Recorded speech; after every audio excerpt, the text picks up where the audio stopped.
केंद्र सरकार विरोधात सांगलीमध्ये राष्ट्रवादी काँग्रेस शरद पवार गटाच्या वतीनं एल्गार आंदोलन करण्यात आले। केंद्र सरकारच्या पेट्रोल आणि डिझेल दरवाढीच्या निषेधार्थ राष्ट्रवादी शरद पवार गटाच्या युवक आघाडीच्या वतीनं निदर्शने करण्यात आली।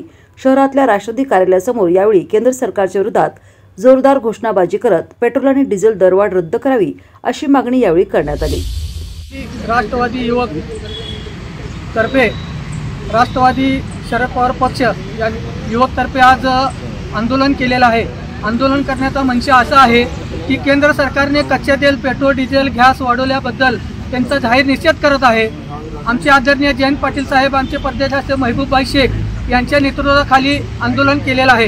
हे दरवाढ कमी नाही झाली तर पूर्ण महाराष्ट्रामध्ये, पूर्ण देशामध्ये आंदोलन करण्याचा इशारा राष्ट्रवादी काँग्रेस पक्ष शरद पवार गट यांच्याकडून देत आहे। आमचे नेते आदरणीय जयंत पाटील साहेब व युवकचे प्रदेशाध्यक्ष महबूबभाई शेख यांच्या आदेशानुसार आज केंद्र सरकारच्या विरोधात आज आम्ही आंदोलन घेतलेलं आहे। पेट्रोल व डिझेल महागाईच्या प्रश्नावरती आज आम्ही आंदोलन युवकतर्फे आम्ही सांगली जिल्ह्यामध्ये छेडलेलं आहे व डिझेल व पेट्रोल दर कमी नाही झाला तर ह्याच्या पुढचं आंदोलन आम्ही रस्ता रोको ते आम्ही करून आंदोलन आम्ही छेडणार आहोत।